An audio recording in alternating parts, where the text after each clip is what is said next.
ارشاد فرمایا وَقَضَىٰ رَبُّكَ أَلَّا تَعْبُدُوا إِلَّا إِيَّاهُ، اور تیرے رب نے فیصلہ کر دیا کہ اس کے سوا کسی کی عبادت نہیں، سجدہ صرف اللہ کو ہے، اور وہی ذات اس بات کا حق رکھتی ہے کہ انسان کی پیشانی اسی کے آگے جھکے۔ وَبِالْوَالِدَيْنِ إِحْسَانًا، اور والدین کے ساتھ حسن سلوک کرنا۔ حقوق والدین کی اہمیت کا اندازہ قرآن مجید کے ان لفظوں سے ہی لگایا جا سکتا ہے کہ اللہ تعالیٰ نے اپنی عبادت کے فوراً بعد متصل جو دوسرا حکم دیا وہ والدین کے ساتھ حسن سلوک کا ارشاد فرمایا۔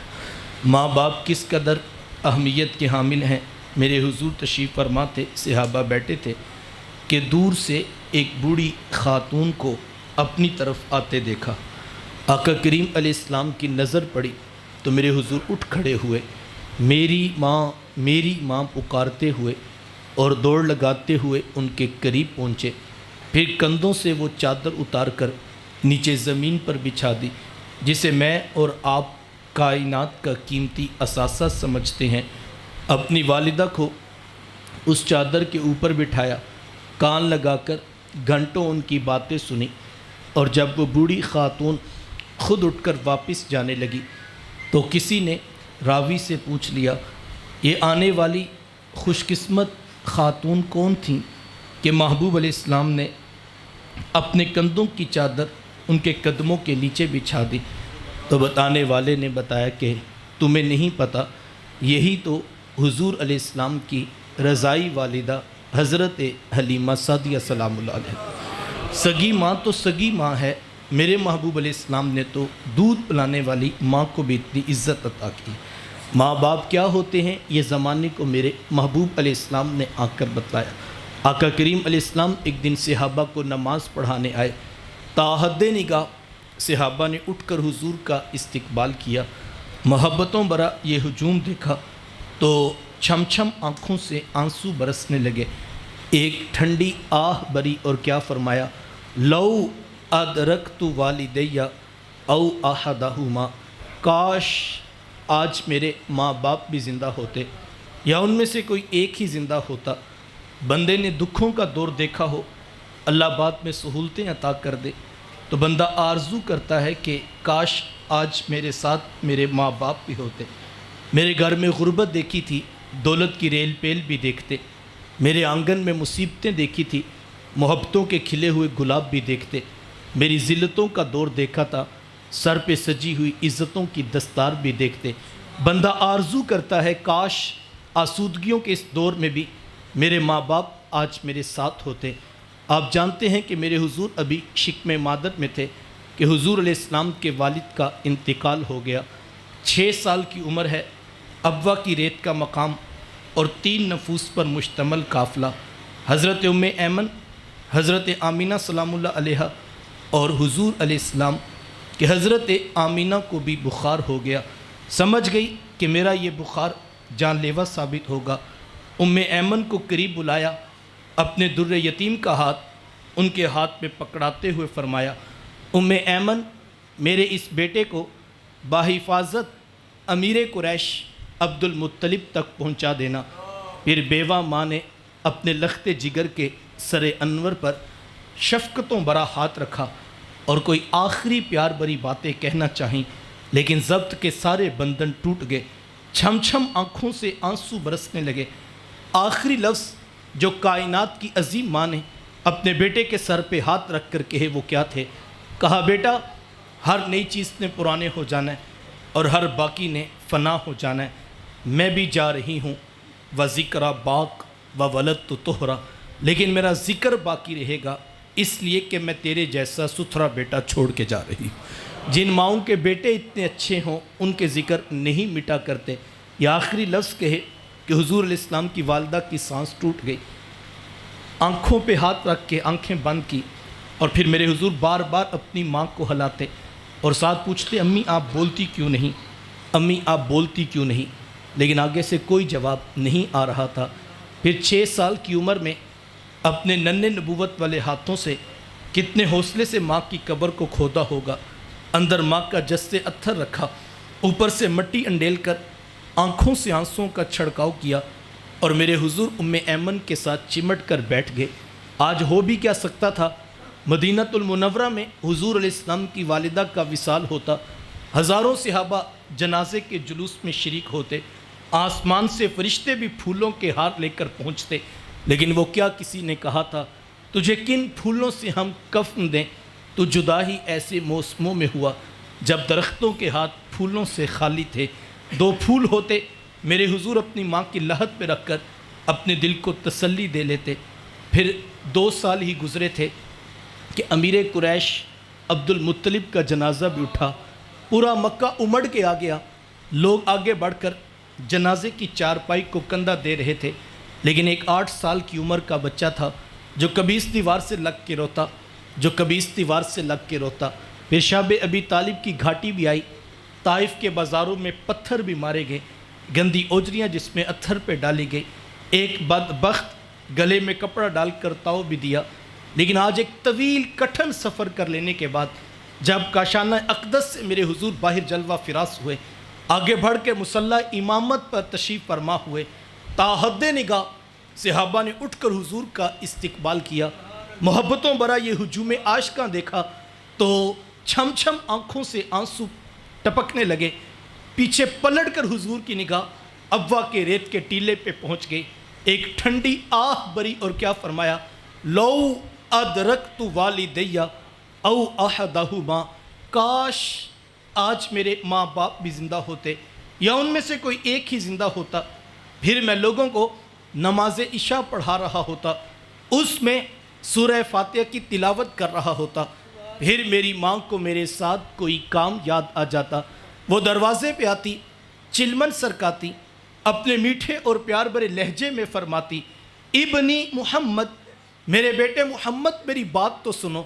کہا لوگوں میں نماز کا مصلی چھوڑ کر پہلے ماں کی بات کو سن لیتا۔ زمانے کو عملاً بتایا کہ ماں کا رتبہ کس قدر بلند ہوا کرتا ہے۔ ایک لمحے کے لیے آج دیکھیے تعلیمات تو یہ تھی کہ اگر تم نماز میں نفل عبادت میں بھی ہو تو تمہیں ماں باپ کی خدمت کو ترجیح دینا ہوگی، اور یہی رسول اللہ صلی اللہ علیہ وسلم کی تعلیمات ہیں۔ آقا کریم علیہ السلام سے ایک نوجوان آ کر پوچھتا ہے کہ حضور میں جہاد پہ جانا چاہتا ہوں۔ میرے آقا پوچھتے ہیں احی والدہ کا، کیا آپ کے ماں باپ زندہ ہیں؟ قال نعم، جی حضور زندہ ہیں۔ قال ففیہما فجاہد، فرمایا جاؤ ان کی خدمت کرو، یہی تمہارا جہاد ہے۔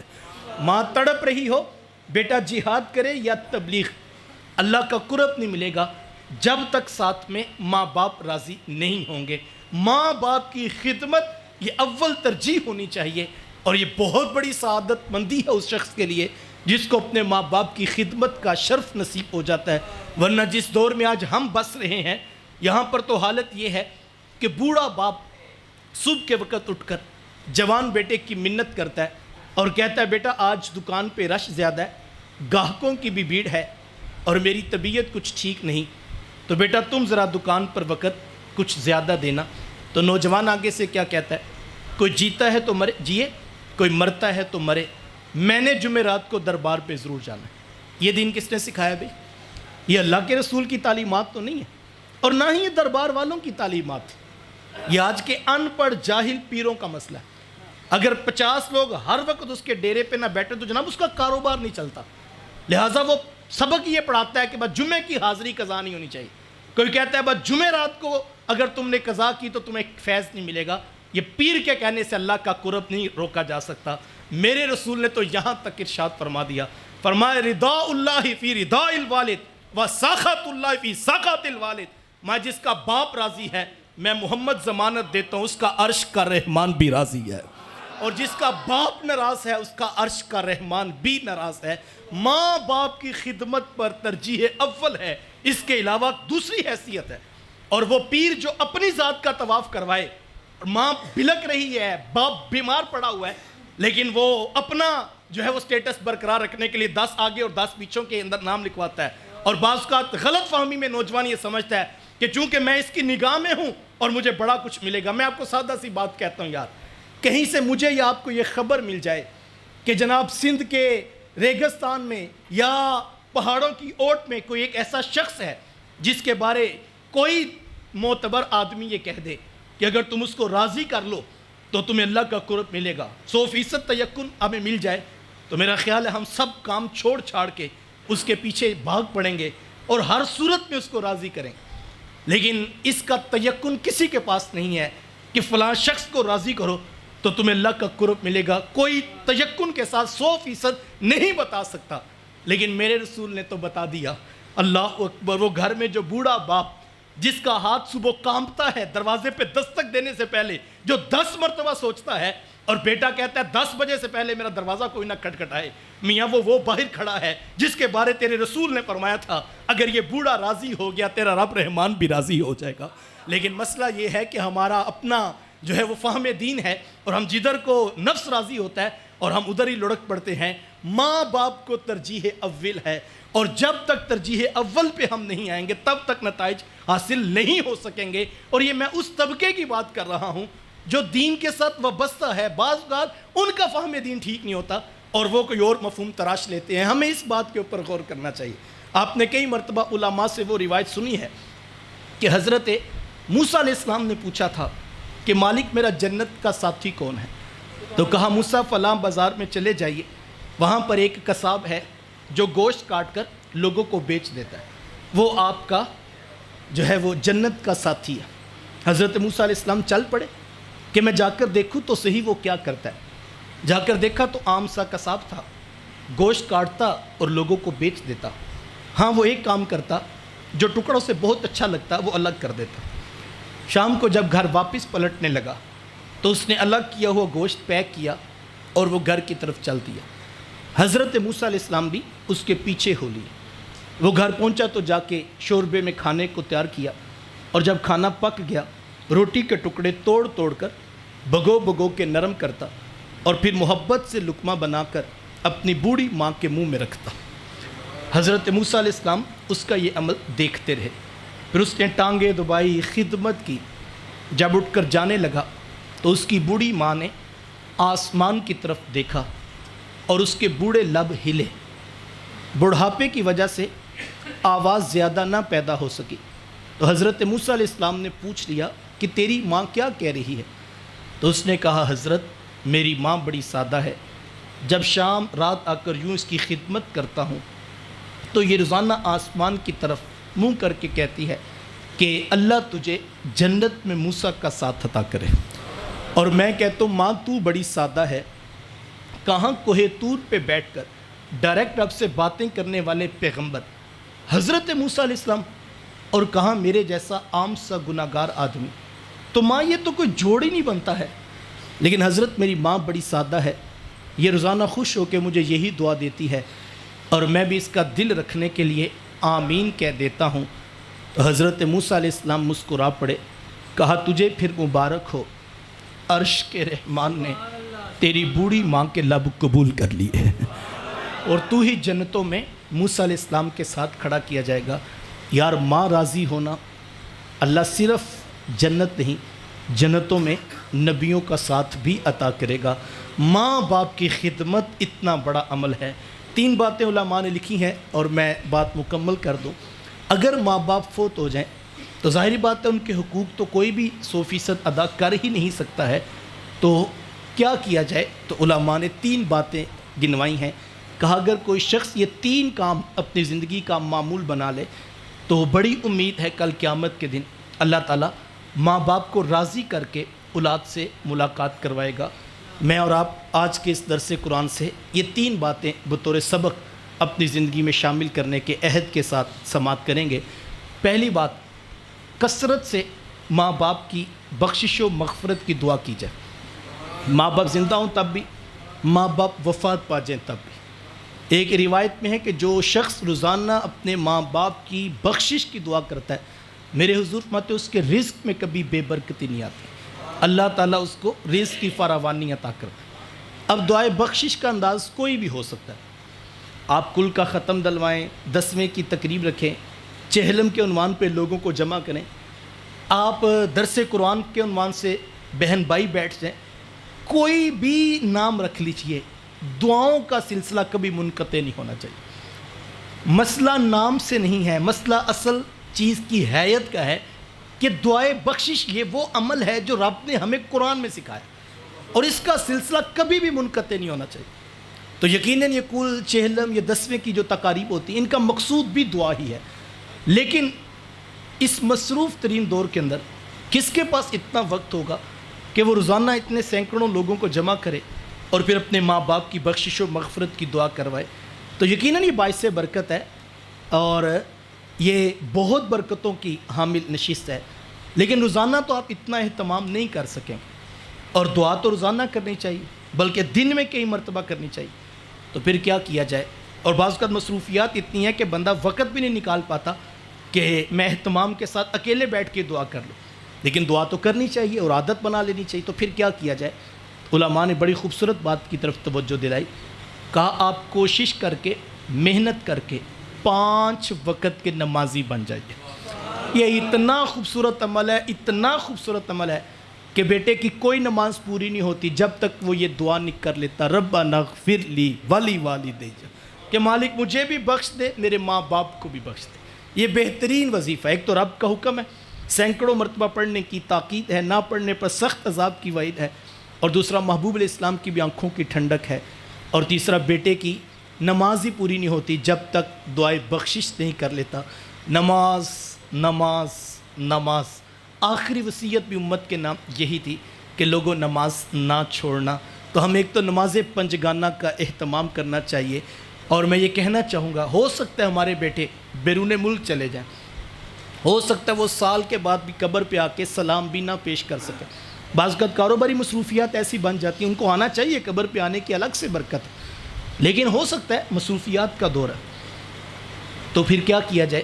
میں کہتا ہوں صرف اپنی اولاد کو اگر آپ نے پنجگانہ نماز کی عادت دی ہے، آپ مطمئن ہو جائیں بیٹا قبر پہ نہ بھی روز آ سکا، جیسے وہ اپنے دفتر کی کرسی سے اٹھ کر وضو کر کے مصلی بچھا کے قبلہ رخ ہو کر ہاتھ باندھ کے کہے گا مالک رب العالمین تو ہے، رحمان تو ہے، رحیم تو ہے، مالک یوم الدین تو ہے، کبھی رکوع میں کبھی سر سجدے میں رکھ کے کہتا ہے کہ مولا اعلیٰ تو ہے، عرفہ تو ہے، افضل تو ہے، پھر گھٹنے بچھا کے بیٹھ گیا اور پلکیں جھکا کے عرض کرتا ہے مولا تیرے نبی پہ درود بھی ہو، مولا تیرے رسول پہ سلام بھی ہو۔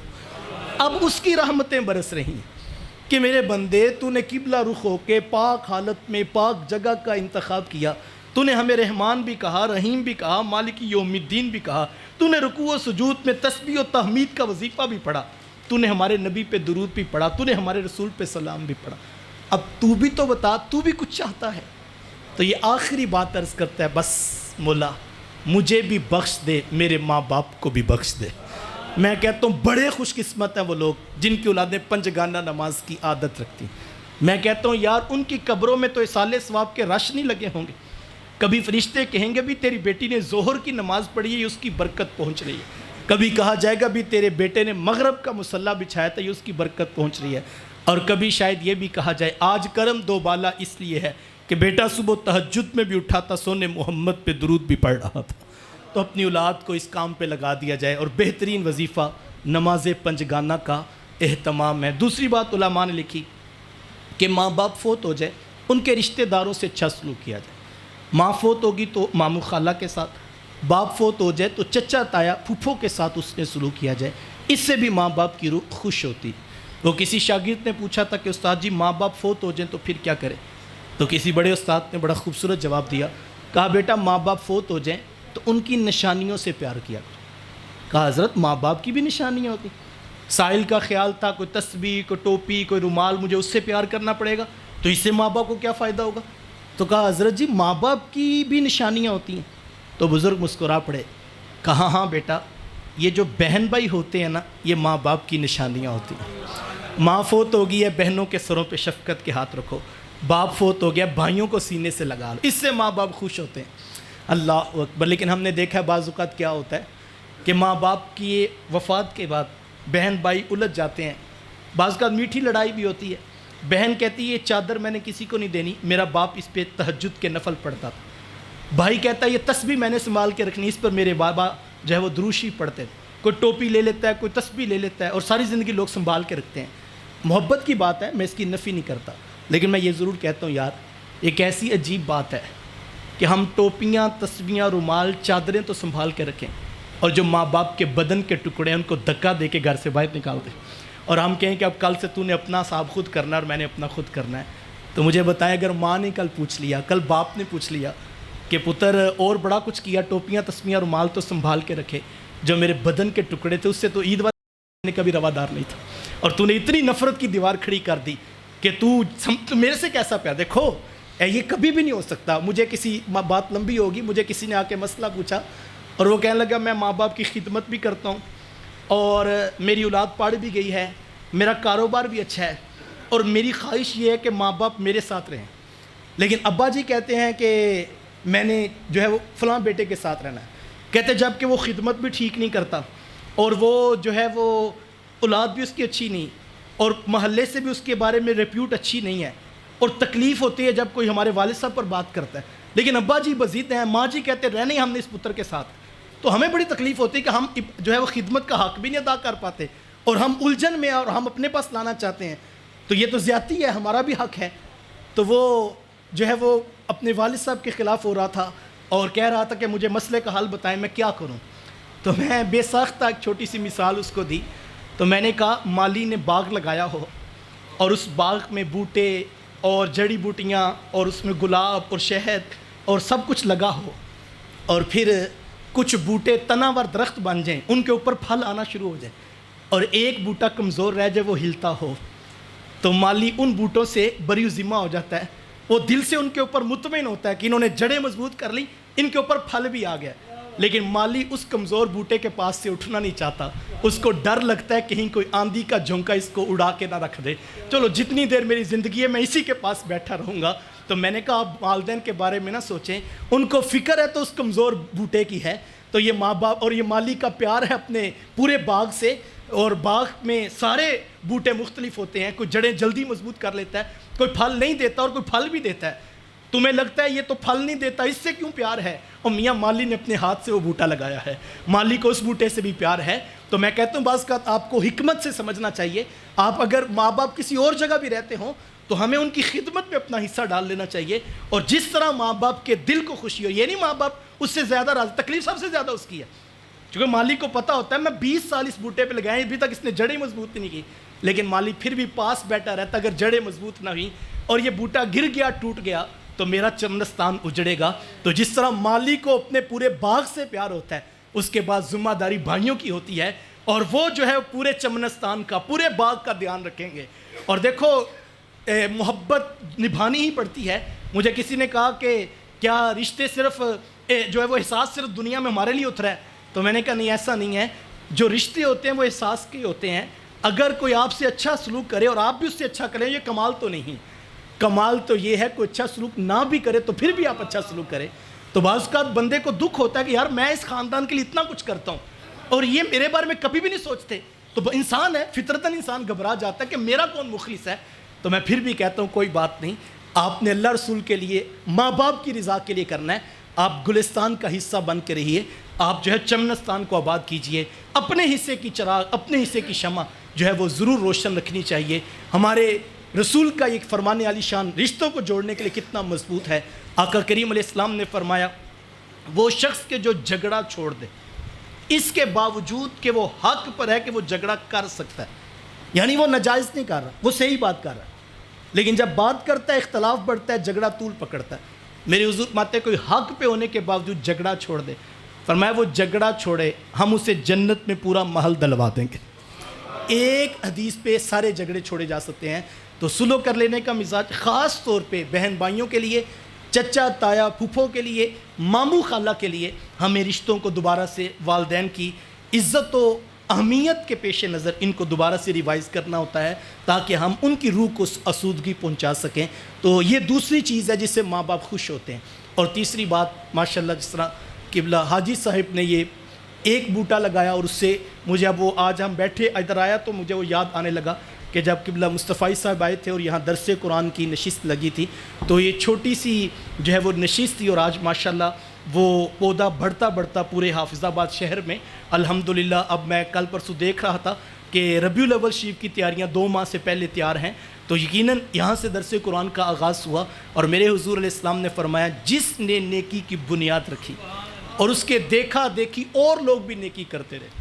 اللہ کے رسول فرماتے ہیں اللہ سب کو اجر عطا کرے گا، سب جتنا اجر اس پہلے کو بھی عطا کرے گا۔ اور یہ دروس سے کتنے لوگوں کو ہدایت ملی، کتنے لوگ نمازی بنے، اور یہ سلسلہ ابھی بھی چل رہا ہے، پوری ٹیم جو ہے وجود میں آ گئی۔ مجھے اچھی طرح یاد ہے جب ہم پک اپ پہ پہلے دن یہاں پر درس قرآن کا پیغام لے کر آئے تو حافظ صاحب نے اور ان کے بزرگوں نے، ان کے بھائیوں نے جو ہے وہ خوش دلی کے ساتھ سعادت سمجھتے ہو، جبکہ اس وقت سوشل میڈیا کا دور نہیں تھا، تو وہ ایک جو ہے وہ بیج لگا اور اس کے اوپر حاجی صاحب پانی دیتے رہے، ان کے بیٹے، اور یہ پھر آگے پھیلتا ہوا پورا چمنستان نظر آتا ہے۔ تو اس کی رحمتوں سے بعید نہیں کہ اس درس قرآن کا جو سلسلہ شروع ہے، کتنے نوجوانوں کی ٹیم ماشاءاللہ وجود میں آ گئی، تو کوئی ایک حرف بھی اس کی بارگاہ میں قبول ہو جائے، اس کی رحمتوں سے بعید نہیں وہ اس حرف کا صدقہ اپنے بندوں کی بخشش و مغفرت فرما دے۔ تو نیکی کا عمل رکنا نہیں چاہیے۔ تیسری بات یہ ہے کہ جو نیکیاں ماں باپ نے شروع کی تھی وہ رکنی نہیں چاہیے، اور میں کہتا ہوں خوش قسمت ہے وہ بیٹے کہ جن کے والدین جو ہے وہ مسجدوں کو آباد کر کے گئے۔ اب بیٹے خوش قسمتی کے ساتھ کھڑے ہو جائیں اور کہیں کہ آج کے بعد یہ سارا نظام ہم چلائیں گے، اور پھر اسی خوبصورتی کے ساتھ یہ چلتا رہے، پھر ان کی اولاد، پھر ان کی اولاد، پھر ان کی اولاد، اللہ کرے یہ سلسلے تا قیامت آباد رہیں، تو یقیناً اس سے خیر، بلائی اور قبروں کے اجالے ہیں۔ جو اصل حقیقی کام ہے وہ یہ ہے کہ ہم ان کے مشن کے ساتھ پیار کریں، جس طرح انہوں نے مساجد و مدارس کو آباد رکھا، اور ہم یہ سعادت سمجھیں تاکہ ہمارے نسلیں جو ہے وہ اس سے جڑی رہیں۔ یہ بہت بڑا کام ہوتا ہے، جس طرح انہوں نے اپنی اولاد کو اپنی زندگی میں جوڑ دیا، اب ہماری ذمہ داری بنتی ہے کہ ہم اپنی اولادوں پہ اتنی محنت کریں۔ بعض اوقات ہوتا ہے انسان خود تو کر رہا ہوتا ہے لیکن بچے اس طرح سے ساتھ جوڑ نہیں پاتا، تو بچوں کو بتایا جائے کہ زندگی میں یہ بھی ایک اہم کام ہے، اور اب ہم نے اس مسجد سے اور آگے کام جو ہے وہ مدارس دینیہ کا ساتھ جس طرح ہمارے بڑوں نے شروع کیا اس کو لے کر آگے بڑھنا ہے۔ تو یہ تین کام، ایک تو کثرت سے بخشش و مغفرت کی دعا، اس کا بہترین طریقہ نماز پنجگانہ، دوسرا بہن بھائی، اعزاء و اقربا، بالخصوص چچا تایا پھوپھو ماموں خالہ جب ماں باپ فوت ہو جائیں تو ان کے رشتوں کو نبھایا جائے، اور جو نیکیوں کا سلسلے انہوں نے آغاز کیا ان کو اگلی نسل تک منتقل کرنا، تاکہ ہماری ذمہ داری یہ رہنی چاہیے۔ اللہ کی بارگاہ میں دعا گو ہوں اللہ تعالیٰ حاجی صاحب کی، قبلہ بزرگوں کی بخشش و مغفرت فرمائے، زندگی بھر کی نیکیاں قبول فرما کر گناہوں سے درگزر فرماتے ہوئے جنت الفردوس میں اعلیٰ مقام نصیب فرمائے۔